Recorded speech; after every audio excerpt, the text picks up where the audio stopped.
Welcome to exam sir studies. This is Shivam Gupta. मैं discuss करने वाला हूं डीलर चतुर्थ सेमेस्टर का महत्वपूर्ण विषय विज्ञान शिक्षण को। ये विषय आपका 25 नंबर का आता है, यानी कि हम भी आपकी तैयारी 25 की 25 पूरी करा रहे हैं, यानी कि हमारा टारगेट है आपको 25 में पूरे नंबर दिलाना। हमने इस वीडियो में ऐसे क्वेश्चन को रखा है जो आपकी सभी परीक्षाओं में पूछे जाते हैं, यानी कि बहुत ज़्यादा इंपॉर्टेंट क्वेश्चन इस वीडियो में रखे गए, इसलिए वीडियो को पूरा देखिएगा। इसके अलावा हम और भी वीडियो डाल चुके हैं, और अगर आपने वो वीडियो नहीं देखे तो आपको प्लेलिस्ट मिल जाएगी, जो हम डिस्क्रिप्शन में उसकी लिंक उपलब्ध करा देंगे। इसके अलावा सारी वीडियो की जो पीडीएफ है हमारे Telegram group exam sir study में आपको मिल जाएगी। चलिए चलते हैं अपने पहले क्वेश्चन की तरफ। क्वेश्चन हमारा पहला क्या देख लेते हैं। क्वेश्चन हमारा भैया है, अयस्क क्या होते हैं, इनका वर्गीकरण प्रस्तुत कीजिए। चलिए इनके बारे में जान लेते हैं। अगर बात करेंगे अयस्क के बारे में तो भैया ये क्या होते हैं, सभी अयस्क खनिज होते हैं। प्रकृति में पाए जाने वाले अयस्कों को निम्न प्रकार वर्गीकृत किया जा सकता है, यानी कि वर्गीकृत किया जा सकता है। कौन कौन से अयस्क होते हैं उसके बारे में जान लेते हैं। एक हमारा होता है ऑक्सीकृत अयस्क। इसके अंतर्गत कौन कौन से आते हैं, इसके अंतर्गत आते हैं भैया आपका आता है क्या, सल्फेट आता है, आपका क्या सिलिकेट भी आता है, और आपका कार्बोनेट भी आता है। किसके अंतर्गत आता है, ये आपका आता है हमारे ऑक्सीकृत अयस्क के अंतर्गत। चलिए चलते हैं नेक्स्ट पर, देख लेते हैं इसका पॉइंट क्या नेक्स्ट दिया है। दूसरा पॉइंट दिया है भैया हैलाइड के बारे में, यानी कि एक अयस्क होता है हैलाइड। जो तत्व होते हैं कौन से होते हैं, हैलाइड वाले तत्व के बारे में जान लेते हैं। ये हमारे होते हैं Ag हो गया, K हो गया, यानी कि जिसे पोटेशियम बोल सकते हैं, हमारा Mg हो गया, Na हो गया, और Al हमारा जो एल्युमिनियम हो गया। ये हमारे क्या हैं, ये हैलाइड अयस्क के अंतर्गत आते हैं। चलते हैं दोस्तों नेक्स्ट क्वेश्चन पर। क्वेश्चन हमारा क्या देख लेते हैं। क्वेश्चन हमारा है, धातु के निष्कर्षण से आप क्या समझते हैं, यानी कि धातु निष्कर्षण है, इसका मतलब क्या है आपको बताना है। तो इसका मतलब भैया होता है अयस्कों में से अशुद्धियों को अलग करके धातु को प्राप्त करना व उसका शुद्धिकरण करना धातु निष्कर्षण कहा जाता है।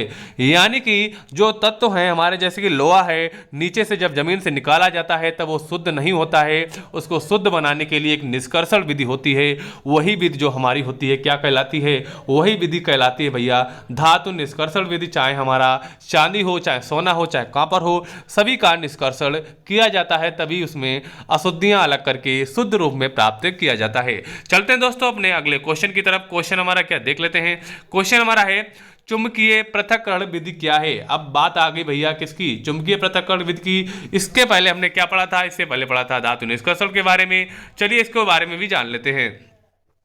यह विधि उन अयस्कों के लिए प्रयोग की जाती है जिनमें अयस्क अथवा उसमें उपस्थित गैंग किसी एक की प्रकृति लौह चुंबकीय होती है। इस विधि द्वारा सामान्यतः चुंबकीय और अनुचुंबकीय प्रकृति के पदार्थों का पृथक्करण किया जाता है। यानी कि पहले जो चुंबकीय पदार्थ पाए जाते हैं ना, उसमें ऐसा सिस्टम होता है कि अनुचुंबकीय भी होते हैं, उसमें चुंबकीय भी होते हैं, लेकिन इसको प्राप्त करने के लिए चुंबकीय पदार्थों को, यानी कि हमें अनुचुंबकीय को अलग करना पड़ता है, और चुंबकीय पदार्थों को अलग करने की जो विधि होती है उसी विधि को चुंबकीय पृथक्करण विधि कहा जाता है। चलते हैं दोस्तों अपने अगले क्वेश्चन की तरफ। क्वेश्चन हमारा क्या देख लेते हैं। क्वेश्चन है, प्रगलन धातु क्या है, यानी कि प्रगलन क्या है। प्रगलन धातु निष्कर्षण एक विधि है। प्रगलन क्या है, प्रगलन जो भैया है धातु निष्कर्षण की एक विधि है, यानी कि धातुओं को शुद्ध तरीके से प्राप्त करने की जो विधि होती है वो हमारी प्रगलन कहलाती है। यानी कि धातुओं की अशुद्धियों को दूर करना ये प्रगलन विधि द्वारा किया जाता है। चलते हैं दोस्तों अपने अगले क्वेश्चन की तरफ। क्वेश्चन हमारा है क्या देख लेते हैं। क्वेश्चन है, जल धातु निष्कर्षण विधि को समझाइए। क्या उनसी विधि है भैया, जल धातु निष्कर्षण विधि। ये बहुत बार आपकी पूछी गई है, इसको ध्यान से आप समझ लीजिएगा। यह विधि इस सिद्धांत पर आधारित है कि अधिक विद्युत धनात्मक तत्व कम विद्युत धनात्मक तत्व को इसके विलयन से विस्थापित कर देती है।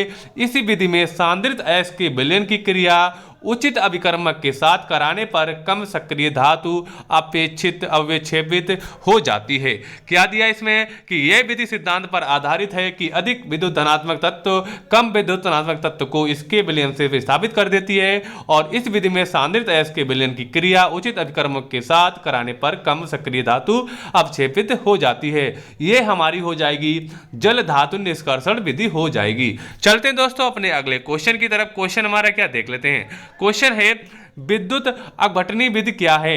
विद्युत अपघटनी विधि की अगर बात करेंगे दोस्तों, चलिए इसके बारे में हम लोग जान लेते हैं। उच्च विद्युत धनात्मक की धातुओं का निष्कर्षण उनके ऑक्साइड, हाइड्रोक्साइड, क्लोराइड इत्यादि की गलित अवस्था में विद्युत अपघटन से किया जाता है, क्योंकि इनके यौगिकों का अपचयन सामान्य अपचायकों के द्वारा नहीं होता। आगे देख लेते हैं, इनका विद्युत अपघटन भी जलीय विलयन में नहीं किया जाता, क्योंकि इन धातुओं के मानक ऑक्सीकरक विभव हाइड्रोजन के सापेक्ष बहुत अधिक धनात्मक होते हैं, इसलिए ये धातुएं अत्यधिक क्रियाशील होती हैं तथा जल से क्रिया करती हैं। ये हमारी इसका परिभाषा हो जाएगी, किसकी? विद्युत अपघटनी विधि है हमारी हो जाएगी। चलते हैं दोस्तों अपने नेक्स्ट क्वेश्चन की तरफ। क्वेश्चन हमारे क्या देख लेते हैं। क्वेश्चन है, खनिजों का वर्गीकरण कितने वर्गों में किया गया है? जो खनिज निकाले जाते हैं जमीन से भैया, इनका वर्गीकरण किन किन वर्गों में किया गया है उसके बारे में हम लोग जान लेंगे। तो हमारा पहला इसमें दिया है 3 वर्गों में जो किया गया है। पहला इसमें है धात्विक खनिज। कौन से? जो धातुएं हैं उनको एक तरफ बांट दिया गया है, और दूसरा हमारा हो गया अधातुएं, यानी कि उन्हें अधात्विक खनिज बोल दिया गया।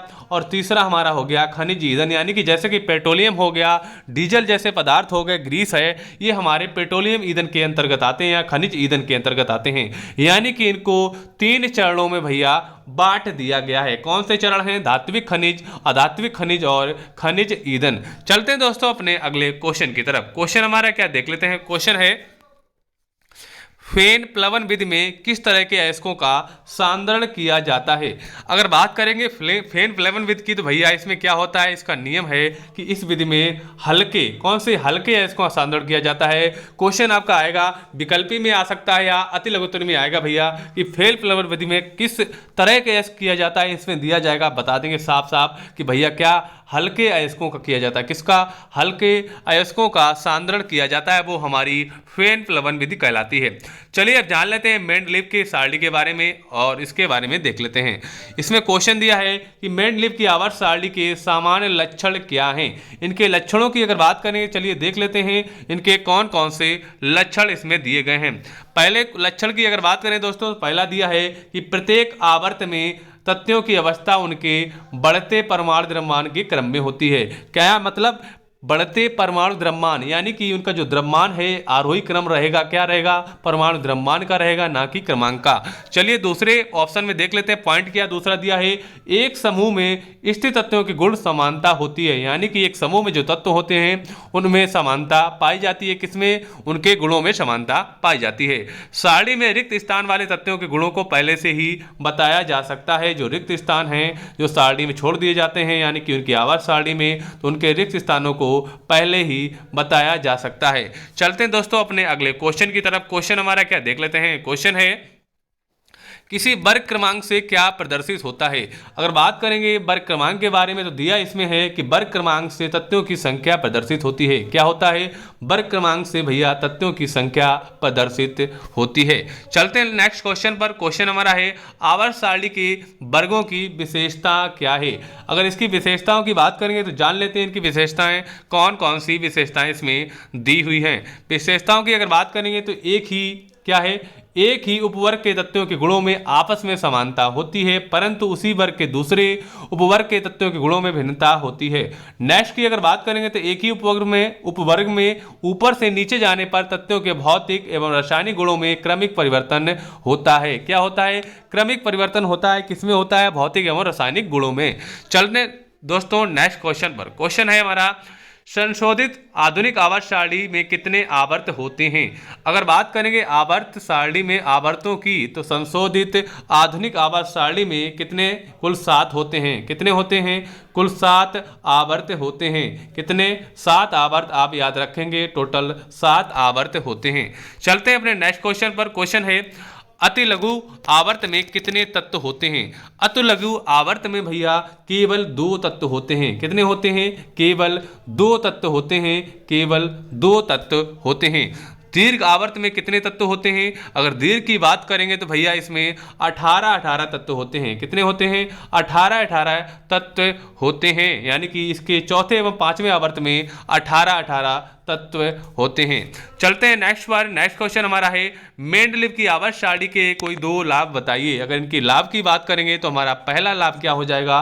पहला दिया इसमें है कि सही परमाणु भार ज्ञात करने में सहायक, यानी कि किसी भी केमिकल का, किसी भी गैस का आप या किसी भी धातु का सही परमाणु भार निकाल सकते हैं। और नेक्स्ट दिया है नए तत्वों की खोज तथा अनुसंधान में सहायक, यानी कि इस तरीके से इसको बनाया गया है कि इसमें आप नए तत्व भी रख सकते हैं, उनका रिक्त स्थान भी छोड़ा गया है। चलते हैं नेक्स्ट क्वेश्चन पर। क्वेश्चन हमारा क्या देख लेते हैं। क्वेश्चन है मेंडलीव की आवर्त सारणी की कोई 3 दोष बताइए। अगर दोषों की बात करेंगे तो भैया देख लेते हैं। दोष हमारा इसमें पहला क्या दिया है, असमान तत्वों को एक साथ रखना, यानी कि इन्होंने कुछ असमान तत्वों को एक साथ रख लिया है जो कि एक गलत है, जिसको हमें दोष की तरफ दिखाता है। समान तत्वों को अलग अलग रखना, कुछ ऐसे तत्व हैं समान हैं उनको अलग अलग रख दिया, यानी कि कुछ तत्व हैं जो इधर रख लिए गए हैं लेकिन कुछ तत्व समान जो हैं वो इधर रख दिए गए हैं, जो कि ये दोष को दर्शाता है। तीसरा पॉइंट दिया है कि दुर्लभ मृदा तत्वों को स्थान, यानी कि ऐसे हैं तत्व जो दुर्लभ यानी कि ज्यादा नहीं पाए जाते लेकिन उनको भी इसमें स्थान दिया गया है। चलते हैं नेक्स्ट क्वेश्चन पर। क्वेश्चन हमारा क्या देख लेते हैं। क्वेश्चन है धातु तथा अधातु का आशय स्पष्ट कीजिए। बहुत इजी है, चलिए इसको ध्यान से समझ लेते हैं। धातु और अधातु के बारे में आपको बताना है, चलिए इसको समझ लेते हैं। धातु क्या होता है, कम विद्युत ऋणात्मक वाले तत्व धातु होते हैं, यानी कि कम विद्युत ऋणात्मक वाले तत्व धातु होते हैं, ऐसे समझ लो, यानी कि जिसमें आप इलेक्ट्रॉन प्रवाहित कर सकते हैं। जिन धातुओं में यानी कि जिन चीज़ों में इलेक्ट्रॉन प्रवाहित हो सकता है वो धातुएं होती हैं, जिनमें इलेक्ट्रॉन प्रवाहित नहीं होता है वो हमारी अधातुएं कहलाती हैं। इसमें ये हो जाएगा अधिक विद्युत ऋणात्मक वाले तत्व अधातु होते हैं, यानी कि इसमें इलेक्ट्रॉन का प्रवाहित ज़्यादा अच्छे से नहीं किया जा सकता, वो हमारी अधातुएं होती हैं। चलते हैं नेक्स्ट पर। नेक्स्ट देख लेते हैं क्वेश्चन क्या है। क्वेश्चन हमारा है मेंडलीव की आवर्त सारणी में संशोधन किस वैज्ञानिक ने किया। मेंडलीव की आवर्त सारणी जो इन्होंने बनाई थी भैया, इसका संशोधन किस वैज्ञानिक ने किया था। अगर इसकी बात करें तो भैया ये किया था किसने, मोसले ने किया था। तो आंसर हमारा हो जाएगा मेंडलीव की आवर्त सारणी में संशोधन मोसले ने किया था। किसने किया था, मोसले ने किया था। चलते हैं नेक्स्ट क्वेश्चन पर। क्वेश्चन है सरल धारा किसे कहते हैं। सरल धारा की अगर बात करेंगे तो क्या हो जाएगा, एक स्थायी धारा जो केवल एक ही दिशा में प्रवाहित होती है उसे सरल धारा यानी कि क्या कहते हैं, डायरेक्ट करंट कहते हैं। जैसे कि हमारा सरल धारा कौन सी होती है, घर में बैटरियां पाई जाती हैं, बैटर आपका इन्वर्टर होता है, यानी कि सेल जो होते हैं जो हमारी डीसी करंट होता है, इसमें कौन सा डीसी करंट होता है, लेकिन जो हमारे घर में विद्युत आती है, बिजली आती है ना, उसमें कौन सा होता है, अल्टरनेटिव करंट होता है जिसे हम एसी कहते हैं। तो हमारा स्थायी धारा कौन सी होती है, डीसी होती है। डीसी जो होती है एसी से ज़्यादा खतरनाक होती है, यानी कि डीसी जो होती है ज़्यादा खतरनाक मानी जाती है और एसी कम मानी जाती है। तो इसके उदाहरण भी दिए हैं, सेल हो गया आपका, बैटरी से प्राप्त विद्युत धारा जो हो गई, यानी कि जो बैटरियों से प्राप्त होती है वही आपकी क्या होती है, डीसी होती है। चलते हैं दोस्तों अपने अगले क्वेश्चन की तरफ। अब आ गई आपकी विद्युत धारा, चलिए इसके बारे में जान लेते हैं।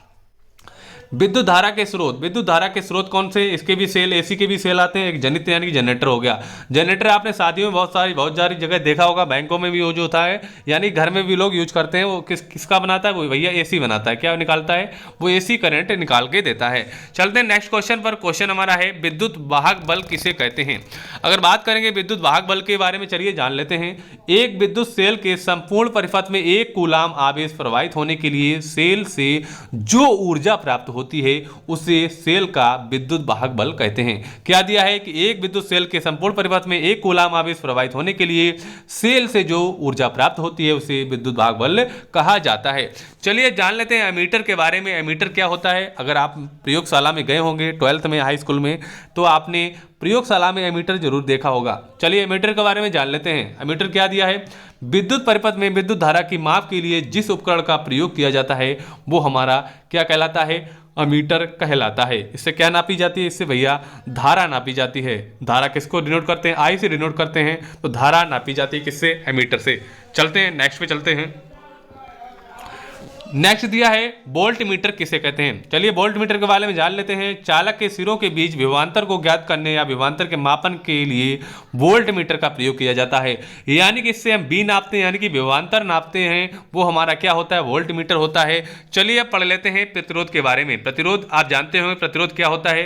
विद्युत प्रतिरोध आपने बहुत देखे होंगे, जैसे कोई तार है कि कोई प्रतिरोध लग रहा है, आपका समांतर श्रेणी में हो सकता है या फिर आपका कोई श्रेणी क्रम में हो सकता है या फिर आपका समांतर श्रेणी में हो सकता है। चलिए इसके बारे में जान लेते हैं। किसी निश्चित चालक के लिए चालक के सिरों का विभवांतर B और उससे प्रवाहित धारा I का अनुपात स्थिर होता है। इस अनुपात को B/I को चालक तथा विद्युत प्रतिरोध कहते हैं। यानी कि तो R बराबर हमारा क्या हो जाएगा फार्मूला B/I, यानी कि यही दिया है कि वोल्टेज और धारा के अनुपात को हम क्या कहते हैं, हम क्या कहते हैं, प्रतिरोध कहते हैं। यही हमारा इसकी परिभाषा भी हो जाएगी। चलिए यहाँ पे फार्मूला भी यहाँ पर भी मैंने लिख दिया है। R बराबर विभवांतर वोल्ट बटे, ये बटे में हो जाएगा क्योंकि चिन्ह मैंने बटे का लगाया ना, तो बटे के नीचे यहाँ पर आप कर सकते हैं बटे धारा। धारा को हम किस में नापते हैं, एम्पियर में, और वोल्ट B यानी कि वोल्ट में नापते हैं विभवांतर को, तो हमने इसकी यानी कि मात्रक भी लिख दिया है। चलिए देख लेते हैं प्रतिरोध का मात्रक क्या होता है। ओम होता है। ये क्वेश्चन भी बहुत आता है, ये आपका विकल्पी में क्वेश्चन पूछा जाता है। प्रतिरोध का मात्रक आपको 4 ऑप्शन दिए जाएंगे, एम्पियर, ओम, ऐसे करके 4 क्वेश्चन ऑप्शन दिए जाएंगे, तो उसमें आपको ओम टिक मारना पड़ेगा। चलिए जान लेते हैं फ्यूज के बारे में। फ्यूज क्या होता है, फ्यूज के बारे में पढ़ लेते हैं। उपकरणों को खराब होने से बचाने के लिए प्रत्येक विद्युत परिपथ में एक छोटे कम गलनांक वाले मिश्र धातु के तार के टुकड़े का प्रयोग किया जाता है। यह विद्युत रोधी आधार के कट आउट में लगाया जाता है। इस छोटे से तार को फ्यूज कहते हैं। चलिए इसके बारे में आपको समझा देते हैं। जैसा कि आपने देखा होगा कि आपके घर में एक बिजली का एक मेन जगह एक बोर्ड लगाया जाता है, उसमें एक हत्था सा लगा दिया जाता है, तो उसी के अंदर एक पतला तार लगाया जाता है। बहुत जल्दी पिघल जाता है, यानी कि अगर ज़्यादा भी करंट कम ज़्यादा हो जाता है तो पिघल जाता है, फ्यूज कट जाता है, जिससे आपकी घर में बहुत सारे उपकरण जो हैं खराब होने से बच जाते हैं। उसके अलावा आपको पता होगा इन्वर्टर में भी फ्यूज का यूज किया जाता है, यानी कि इन्वर्टर में अगर कोई दिक्कत आ रही है तो फ्यूज ही पहले चला जाता है, जिससे आपका इन्वर्टर भी खराब नहीं होता है। चलिए दोस्तों जान लेते हैं अगले क्वेश्चन के बारे में। क्वेश्चन हमारा है, चुंबक के ध्रुवों को एक दूसरे से अलग नहीं किया जा सकता है, कारण बताइए। चुंबक की अगर बात करें तो भैया क्या है, इसमें चुंबक में सदैव उत्तर व दक्षिण पाए जाते हैं। यानी कि एक चुंबक होती है उसमें 2 ध्रुव पाए जाते हैं, एक होता है उत्तर, एक होता है दक्षिण, यानी कि जिसे हम क्या नॉर्थ साउथ बोलते हैं। अगर आप किसी चुंबक को स्वतंत्र रूप से लटकाएंगे ना तो हमेशा वो उत्तर से दक्षिण की ओर ठहरती है। और नेक्स्ट पॉइंट आपका हो जाएगा, चुंबक में अकेला स्वतंत्र ध्रुव का होना संभव नहीं है। यानी कि चुंबक में अगर तुम चाहो कि एक ही ध्रुव हो, एक ध्रुव नहीं रहेगा, यानी कि नॉर्थ हो सिर्फ साउथ ना हो। चुंबक के अंदर दोनों ध्रुव पाए जाते हैं, चाहे चुंबक को चाहे पूरा तोड़ दीजिए फिर भी उसमें आपको दोनों ध्रुव मिलेंगे, यानी कि नॉर्थ और साउथ दोनों ध्रुव मिलेंगे। अगर फ्रेंड्स आपको हमारा वीडियो अच्छा लग रहा है तो वीडियो को लाइक अवश्य करें और इसको सभी जगह शेयर अवश्य करें। किसी चुंबक में दो उत्तरी व 2 दक्षिणी ध्रुव नहीं हो सकते, यानी कि एक चुंबक अगर है तो उसमें एक ही उत्तरी होगा और एक ही क्या होगा, एक ही आपका उत्तरी यानी कि नॉर्थ होगा और एक ही आपका साउथ होगा। यानी कि 2 नहीं हो सकते, लेकिन आपका एक ही एक ध्रुव उसमें पाया जाएगा। अगर फ्रेंड्स आपको हमारा वीडियो अच्छा लगा तो वीडियो को लाइक करें और वीडियो को ज़्यादा से ज़्यादा शेयर करें। अगर आपने मेरे चैनल को सब्सक्राइब नहीं किया है सब्सक्राइब कर लें और आपको ये PDF हमारे टेलीग्राम ग्रुप एग्जाम स्टडी में मिल जाएगी। चलिए आपको मिलते हैं अपने अगली वीडियो के साथ, तब तक के लिए जय हिंद, वंदे मातरम साथियों।